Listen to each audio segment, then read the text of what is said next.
Hello, children. Good morning. Welcome to grade 6. So, you all will be very excited. You have come from grade 5 to 6 now. So, from today onwards, we are going to start our English classes. Let us just recall whatever you have learned in the previous year. Okay, and then we will move on to the lessons. Today, let us brush up few grammar part. So our first topic is noun. So noun is a name of a person, place, animal or thing. So everyone in this world is called by a name. So that is called as a noun. So nouns are classified into proper noun, common noun, abstract noun, collective noun and material noun. Okay, so there are many kinds of nouns. We will see to that in the following classes. And today it is a intro session, I'll just introduce only these 5 nouns which we have already learned in your 5th standard. Okay. So the first is proper noun. So proper noun denotes a particular person, place or thing. A particular name given to something individually is called as a proper noun. So example, India, Christmas, Mecca, Sita. So these are only the particular names given to that particular people or thing. So this is called as a proper noun. And the next one is common noun. So common noun, it is a common name given to a thing or a person of the same kind. Say for example, if I say boys means all the boys in the class are called as boys.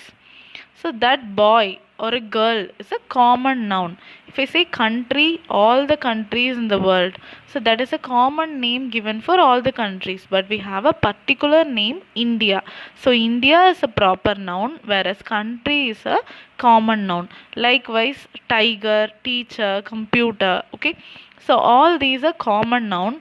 There are many breeds of tiger. Okay, there are many varieties of tiger. So when I tell the particular name of a tiger, it is called as a proper name. But whereas when I say tiger, it is a common name. Okay, likewise with teacher and computer also. So the next one is abstract noun. So abstract noun is something which you cannot touch or see, okay, but only you can feel that. Okay, it denotes a quality, action, state or idea. So music, childhood, freedom, these things all you cannot see, but you can only feel. If I say you got freedom, you can only feel that freedom. Or if I say happiness, you can only feel the happiness, and but you cannot touch and see that, right? So that is called as a abstract noun which cannot be touched but only felt. Okay. The next one is collective noun. So this collective noun denotes a type of persons or things taken together as one entity. Say for example, if you see a group of lions, so the group of lions together can be called as a pride of lions. Okay, so the pride, the name given for a group of something is called as a collective noun. Okay, if you come across a group of fish, you can call it as a school of fish. So that school is called as a group of the fish. And here if you see in the picture, flowers are kept. So group of flowers are called as bouquet. So bouquet of flowers. Same way, army of ants, dozen, class, committee, crowd, all these were given to a name for a group. Okay. The next one is material noun. So material noun denotes a name of a matter or substance of which things are made. So say for example, wood, plastic, paper, wheat. So for doing something, okay, for making something, we need some materials, right? So that materials is called as a material noun. Right, so now we will move on to the next topic, sentences. We are just brushing up with everything, and in detail we are going to see it in the following classes. So if you see a sentence, how we will frame a sentence? We cannot frame a sentence with just words.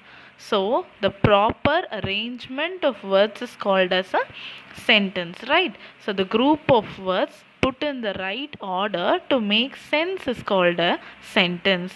So what are the parts of a sentence? We can divide a sentence into two parts, subject and predicate. Okay.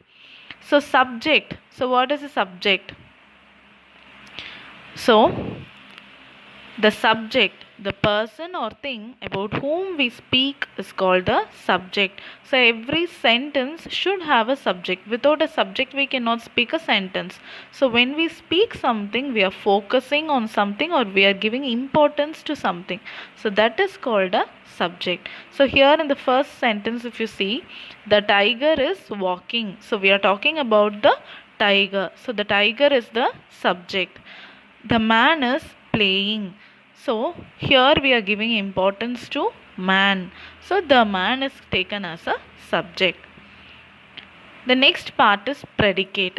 So what we speak about a person or thing is it's called as a predicate. Okay. So subject is the first part of the sentence and predicate is the second part of the remaining part of the sentence other than the subject. So the tiger is walking. So we already saw the tiger is the subject here and is walking is the predicate. Man is playing. So the man is subject and remaining part is playing is the predicate. Okay.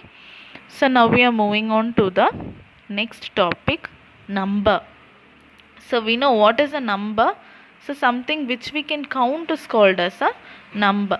So when we can count something, we divide it into singular and plural. So singular is something which is one and plural is something which is two or more than two.